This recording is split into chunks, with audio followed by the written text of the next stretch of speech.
वैसे मैथ के best questions करे जाएंगे जो कॉन्सेप्ट वाइज एग्जाम में रेगुलर आते रहे हैं।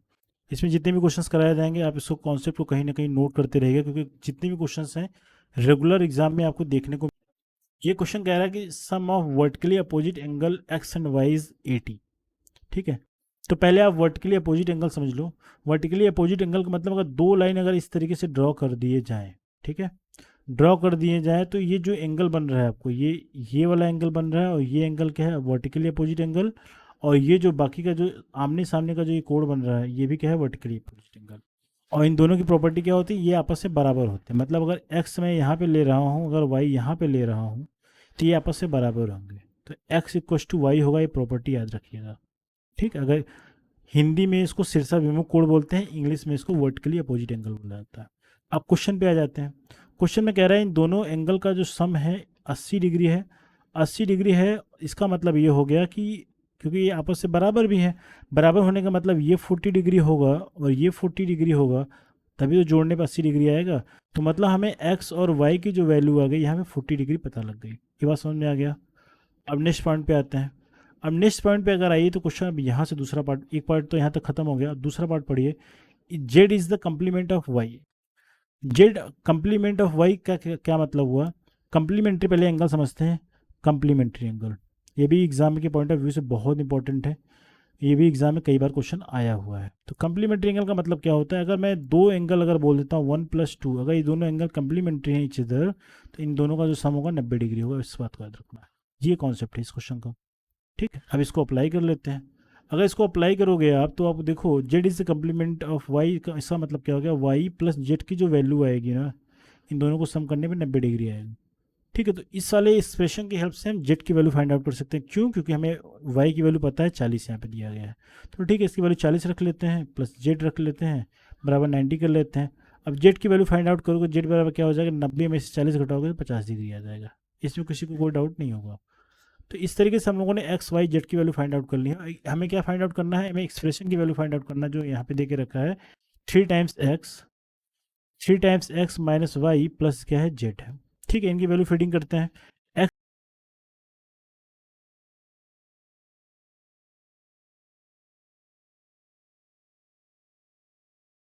कितना हो जाएगा, ये हो जाएगा 130 डिग्री। हम बॉडमॉस रूल यूज करके इस क्वेश्चन को सॉल्व कर रहे हैं। ठीक है, तो 130 डिग्री का मतलब ऑप्शन नंबर बी आपका क्या हो जाएगा, सही हो जाएगा। तो इस तरीके से ये क्वेश्चंस जो मैंने आपको दो कॉन्सेप्ट बताए, वर्टिकली अपोजिट एंगल का कॉन्सेप्ट प्लस कॉम्प्लीमेंट्री एंगल का कॉन्सेप्ट, इस कॉन्सेप्ट पे भी क्वेश्चन एग्जाम में कई बार आया है और आता रहता है। ठीक है, तो ये दोनों क्वेश्चन समझ में गए आप। नेक्स्ट क्वेश्चन की तरफ चलेंगे। ठीक है, ये क्वेश्चन आप देखो। ये क्वेश्चन देखिए, कह रहा है कि एरिया ऑफ, ये क्वेश्चन मैं आपको बताऊंगा कॉन्सेप्ट, इस क्वेश्चन का जवाब आपको कमेंट में देना पड़ेगा। कह रहा है एरिया ऑफ रोम्बस। तो एरिया ऑफ रोम्बस दे के रखा 5880 मीटर स्क्वायर। तो पहले हम एरिया ऑफ रोम्बस की प्रॉपर्टीज़ के बारे में बात करेंगे, उसके बाद क्वेश्चन को सॉल्व करेंगे। तो कुछ प्रॉपर्टीज़ मैं आपको बता देता हूँ। एरिया अगर फाइंड आउट करना हो, एरिया का मतलब क्या होगा, ये वाला हिस्सा जो है, ये वाला पार्ट अगर फाइंड आउट करना है, क्योंकि देखो क्वेश्चन में दो चीज़ें दे के रखी है। यहाँ पे डायगोनल की बात कर रहा है। अगर रोम्बस का एरिया अगर फाइंड आउट किया जाए डायगोनल की हेल्प से, विकर्ण की मदद से, तो एरिया बराबर याद रखिएगा। इस क्वेश्चन पे काफ़ी क्वेश्चन आया है, और भी अलग अलग टीचिंग एग्जाम्स पे इसको इस वाले फॉर्मूले पे क्वेश्चन डायरेक्टली आता है। 1/2 d1 × d2। ठीक है, तो d1 × d2 कर दिया। तो ये वाला एक कॉन्सेप्ट लगाओगे आप इस क्वेश्चन को सॉल्व करने के लिए। आपको एरिया की वैल्यू इस क्वेश्चन में दे के रखी 5880। ठीक है, एक d1 आप चाहे इसको ले लो, इसकी वैल्यू क्वेश्चन में दे के रखी d1 की वैल्यू, आप मान लो इस d1 की वैल्यू, d1 की वैल्यू इस क्वेश्चन में 70 दे के रखा है। दूसरे d2 की वैल्यू निकालनी है, तो इसकी वैल्यू हमें पता नहीं है, तो इसको हम d2 मान लेते हैं। इसकी वैल्यू पहले फाइंड आउट कर लेते हैं, तो ठीक है। ठीक, तो 1/2 d1 × d2 करोगे, तो d1 की वैल्यू क्वेश्चन में हमें पता है ऑलरेडी, तो 70 डायरेक्टली रख लेते हैं। जब 70 आप डायरेक्टली रखोगे तो कुछ इस तरीके से आपको ये फॉर्मूला बन जाएगा। तो d2 की वैल्यू को सॉल्व करोगे तो क्या हो जाएगा, 5880 × 2 डिवाइडेड बाई क्या हो जाएगा, 70। ये जीरो जीरो उड़ा दो, यहाँ से गायब हो जाएगा। अगर 7 से कटिंग किया जाए तो 7 से काटो, 7 से 7 8 की 56 हो जाएगा, और 7 चौके 28 हो जाएगा। ठीक है, और d2 की वैल्यू अगर निकालोगे तो 84 का 2 टाइम्स करोगे तो 168 हो जाएगा। तो ये d2 की वैल्यू हम लोगों ने निकाल ली। ठीक है, एक तो एक चीज़ हमने निकाल लिया, हमें साइड्स चाहिए। तो साइड्स का मतलब क्या होगा, जो मैंने ए की वैल्यू लिखी है ये with the help of D one D two. अगर मैं इस क्वेश्चन को थोड़ा सा मैं यहाँ पे आपको बना के दिखाऊं, अगर ये कुछ इस तरीके से मान लो डायग्राम बना हुआ है, ठीक है, ये ए है, ए है, ए है, ए है, इसमें ये डी वन डी टू है और ये डी वन डी टू, इनकी हेल्प से अगर चीज़ें निकालनी हो तो इसके लिए फॉर्मूला मैं डायरेक्टली लिख देता हूँ। मैंने इसके लिए एक वीडियो बनाया है जिसमें रोम्बस के सारे कॉन्सेप्ट कवर्ड किए गए हैं, इसी चैनल पे एक वीडियो पड़ा हुआ है।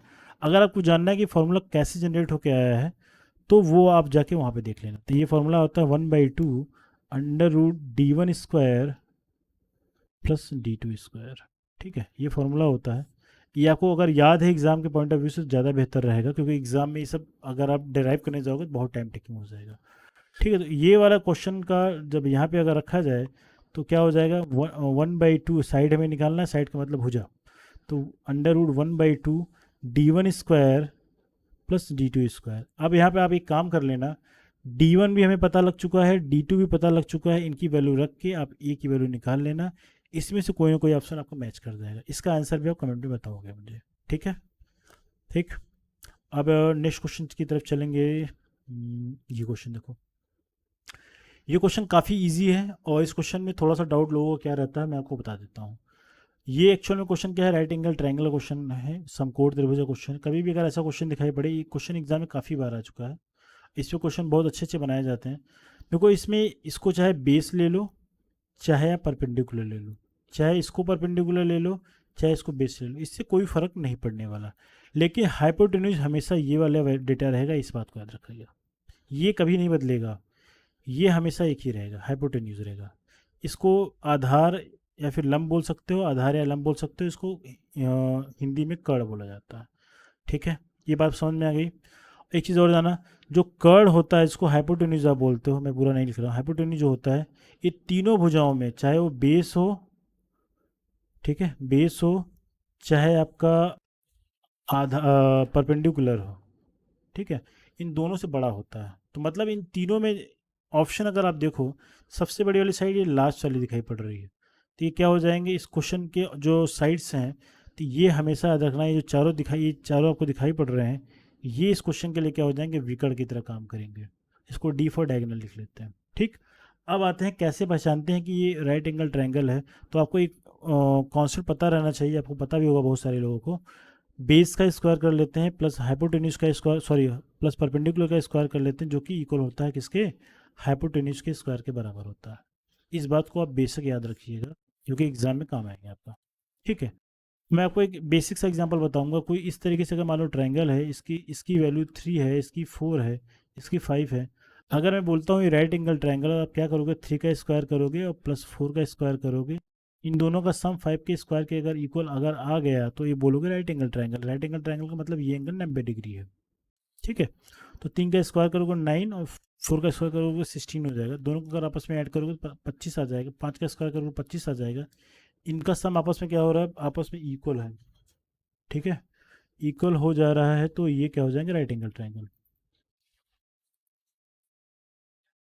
ठीक है, तो इस तरीके से हम पहचानेंगे। तो ये जो ऑप्शन इस क्वेश्चन में दे के रखे हैं, अगर इस ऑप्शन की अगर बात करें, अब इस क्वेश्चन को हटा देते हैं, अगर ऑप्शन की बात करें, इन सारे ऑप्शन को आप चेक करोगे, दो साइड का स्क्वायर कर लेना, जो छोटे वाले हैं इनको आपस में ऐड कर लेना, तीसरे साइड के स्क्वायर के अगर इक्वल अगर आ गया तो वो ऑप्शन सही हो जाएगा। तीन चारों ऑप्शन में, ये क्वेश्चन आपके एग्जाम में 2021 में आया है, ये काफ़ी इंपॉर्टेंट क्वेश्चन है, तो ये ऐसे पेपर में आते रहते हैं। तो ये ऑप्शन आप चेक करके मुझे इसका ऑप्शन आप मुझे कमेंट में बताओगे कौन सा ऑप्शन सही है। जिनका ऑप्शन सही रहेगा मैं उसमें आपको कमेंट का जवाब दे दूँगा। ठीक है, नेक्स्ट क्वेश्चन करते हैं। नेक्स्ट क्वेश्चन को अगर आप देखो यहाँ पे, ये आपका क्वेश्चन है, I think, just a minute, ये क्वेश्चन रोम्बस का क्वेश्चन है। ये क्वेश्चन अगर आप पढ़ें और इस क्वेश्चन करने की बात करें, जनवरी 2022 का जो पेपर हुआ था इसमें रोम्बस से कम 3 क्वेश्चन आए थे। तो रोम्बस के एक एक क्वेश्चन तो पक्के रहते हैं, बट किसी किसी पेपर में 2 से 3 क्वेश्चन भी आए हैं, आप भी देख सकते हो। ठीक है, इस क्वेश्चन में कह रहा है कि एक रोम्बस है जिसके एंगल बी ए सी की वैल्यू, एक रोम्बस हम ड्रॉ कर ले, मान लो इस तरीके से मैंने एक रोम्बस ड्रॉ किया। ठीक है, तो एंगल इस तरीके से मैंने एक रोम्बस ड्रॉ कर लिया, तो ये आपका रोम्बस हुआ। ठीक है, ये रोम्बस बन गया। तो इस सिंगल में एंगल बी ए सी की वैल्यू, मतलब अगर इसको ए बी सी डी अगर मैं लिख लूँ, बी ए बी सी और डी लिख लेता हूँ, तो एंगल बी ए सी का मतलब हो गया, बी ए सी का मतलब ये वाला एंगल। ठीक है, क्वेश्चन पढ़ते जाना है, इसको डायग्राम बनाते चले जाना है, तभी क्वेश्चन आपको लिए आसान बन जाएगा। बीएससी का मतलब ये वाला एंगल कितना है, इस क्वेश्चन में 50 डिग्री दे के रखा है, ये बना दिया हम लोगों ने। ठीक है, ये पता लग गई। आपको बताना है 3 times D angle D minus 2 times angle D S C, इसकी वैल्यू बतानी है। तो सिंपली क्या कर लेना है, पहले हमें एक 2-3 कॉन्सेप्ट जानने पड़ेंगे इस क्वेश्चन को सॉल्व करने के लिए। ठीक है, पहले आप ये देखो, अगर इसकी प्रॉपर्टीज़ की अगर बात करी जाए, प्रॉपर्टी की हेल्प से ये क्वेश्चन सॉल्व हो पाएगा, अदरवाइज इसको आप फॉर्मूले से करोगे तो काफ़ी टाइम टेकिंग लग जाएगा, आप कन्फ्यूज़ हो जाओगे। ठीक है, पहले इसको हटा देता हूँ मैं, इसको हटा देते हैं। देखो, अगर प्रॉपर्टीज़ की बात करें, कुछ प्रॉपर्टी आप नोट कर लेना है सब। अगर इस तरीके से मान लो, अगर रोमबस दे के रखा है, समचतुर्भुज दे के रखा है, तो इसमें याद रखना ए बी, इस तरीके से अगर मान लो है 1 2 3 4, अगर इस तरीके से दिया है तो आप याद रखना angle 1 plus angle 2, angle 2 plus angle 3, angle 3 plus angle 4, ठीक है, और एंगल 4 प्लस एंगल 1, ये सब के सब जो सम मैं जोड़ लिख रहा हूँ, इनकी वैल्यू आपस में कितनी होगी, 180 डिग्री। एक पहली प्रॉपर्टी आप इसको नोट कर लेना, वेरी इंपॉर्टेंट प्रॉपर्टी है, अगर ये आप ये जान गए तो इस क्वेश्चन को लगाना बहुत आसान हो जाएगा। पहली प्रॉपर्टी ये जान लो। दूसरी प्रॉपर्टी ये जाननी है, अगर इस तरीके से मैं अगर रोमबस बना देता हूँ और इससे मैं अगर लाइन ड्रॉ कर देता हूँ, लाइन का मतलब हो गया ये डायगोनल ड्रॉ कर लेता हूँ। ठीक है, तो डायगोनल अगर कहीं से भी ड्रॉ करो, दो डायगोनल बनेंगे, एक डायगोनल ही बनेगा। तो ये जो डायगोनल बन रहा है, इसमें जो एंगल जो ये बन रहा है, पूरा एंगल जो बन रहा है, तो एंगल को क्या करता है, बाइसेक्ट कर देता है। बाइसेक्ट मतलब समद्विभाजित कर देता है, मतलब ये एंगल आपस से बराबर हो जाए। इसका मतलब अगर ये पूरा एंगल, अगर मैं बोल रहा हूँ ये पूरा एंगल अगर 100 डिग्री है, मान लो 100 डिग्री है, अगर मैं यहाँ से एक डायगोनल ड्रॉ कर देता तो ये 50 डिग्री ये अलग हो जाएगा, ये 50 डिग्री अलग हो जाएगी, दो बराबर भागों में बढ़ जाएगी। ठीक है, इतनी बात समझ में। तो इसी कॉन्सेप्ट को यूज करेंगे, जो ये डायगोनल्स होते हैं एंगल बाइसेक्टर होते हैं, दूसरा कॉन्सेप्ट है ये। और पहला कॉन्सेप्ट ये था कि अगर क्रम से अगर एंगल को जोड़ के लिखा जाए, क्रमागत तरीके से लिखा जाए, तो वो एंगल का सम जो क्या होता है, 180 डिग्री होता है। ठीक है, अब आते हैं क्वेश्चन को सॉल्व करने पे। ठीक, अब आते हैं क्वेश्चन पे। ठीक, तो अब देखिए, अगर हमें यहाँ पे अगर ये एंगल 50 डिग्री, तो ऑब्वियस सी बात ये एंगल जो बच रहा है ये भी 50 डिग्री होना चाहिए। ठीक है, ये प्रॉपर्टी से पता लग गया, 50 डिग्री पता लग गया। अब एक चीज़ आप ये देखो, अगर ये पूरा एंगल, ये जो पूरा एंगल बन रहा है ये वाला, इसे दूसरे पेन से बनाते हैं, ये पूरा एंगल कितना है, 100 डिग्री है। 50 प्लस 50 कितना है, 100 डिग्री। अगर ये 100 है तो ये एंगल कितना होना चाहिए कि दोनों को जोड़ने पे 180 डिग्री होना चाहिए। तो आप बोलोगे सर 80 डिग्री होगा, तब जाके दोनों को जोड़ने पे क्या होना चाहिए, 180 डिग्री होना चाहिए। दोनों को आप जोड़ोगे तो 180 डिग्री आएगा। अब आते हैं डी प्लस सी करोगे, डी प्लस सी मतलब अगर ये 80 है तो उसका मतलब ये पूरा एंगल कितना होना चाहिए, 100 डिग्री होना चाहिए, है ना, 100 डिग्री होना चाहिए। इसका मतलब ये 50 डिग्री और ये 50 डिग्री होगा। अब सी और बी की बात करें, अगर ये 100 डिग्री है तो ऑब्वियस सी बात ये वाला जो एंगल होगा ये क्या होगा, ये 80 डिग्री होगा, तब जाके क्रमागत कोण 180 डिग्री बना पाएंगे। तो हम लोगों ने ये चीज़ केवल वर्बली दे के कर लिया। ठीक है, अब जो क्वेश्चन में डेटा दिया गया, पहले देखते क्या क्या चीज़ें हम लोगों ने फाइंड आउट करनी है। तो 3 टाइम्स एंगल डी लिख लिया, minus 2 times angle D A C, ठीक है। तो डी ए सी का मतलब ये यार एक कोण की बात कर रहा है, तो एंगल डी ए सी जो यहाँ पे दिखाई पड़ रहा है वो 50 डिग्री है। एंगल डी ए सी कितना है, 50 डिग्री है, आपको दिखाई पड़ रहा होगा। ये सारे कोण की बात कर रहे हैं। ठीक है, ये जो आपको कोण दिखाई पड़ रहा है, ये वाला कोण, ये कोण क्या है, ये वाला कोण की बात कर रहा है, ये 50 डिग्री है, तो 50 डिग्री लिख लिया। Minus D minus 3 times D, D का मतलब क्या हो गया, ये 80 डिग्री है, तो 3 इंटू एंगल डी की वैल्यू 80 डिग्री, तो 80 रख लिया, minus 2 times angle D A C का मतलब हो गया 2 टाइम्स 50 कर देना है। सॉल्व कर लेते हैं। 80 का 3 गुना करोगे 240 हो जाएगा, माइनस 52 या 100 हो जाएगा, 100 कर लिया। इन दोनों का डिफरेंस निकालोगे तो 140 आएगा, 140 डिग्री आ जाएगा। तो इस क्वेश्चन का आंसर क्या हो जाएगा, 140 डिग्री हो जाएगा। तो जो मैं प्रॉपर्टीज़ बता रहा हूँ क्वेश्चन के बीच बीच में, इस प्रॉपर्टीज़ पे बहुत सारे क्वेश्चन बने हैं पेपर में, और बहुत अच्छे अच्छे क्वेश्चन बनाए जाते हैं। ठीक है, तो आई होप ये सारे कॉन्सेप्ट जो मैंने आपको बताया सारी चीज़ समझ में आ चुकी होंगी। तो आज की वीडियो में इतनी करेंगे। For next video you can subscribe this channel, और रेगुलर फॉलो करते रहिए। मैं पर डे एक वीडियो इसमें क्रिएट करके डालता रहूँगा। एग्जाम से पहले इतने सारे क्वेश्चंस कर लेंगे कि मैथ के जितने भी न्यूमेरिकल वाले क्वेश्चंस बनते हैं सारे के सारे आपके करा दूंगा, जो कि एग्जाम में आते हैं। तो जितने कॉन्सेप्ट बताए जा रहे हैं उसको नोट करते हुए यानी एग्ज़ाम के लास्ट टाइम इसको रिवाइज कर पाएँ। सो इस तरीके से आप करते रहेंगे तो आपका इस पे काफ़ी 100% का आपको लाभ मिलेगा। तो thank you so much and very best of luck.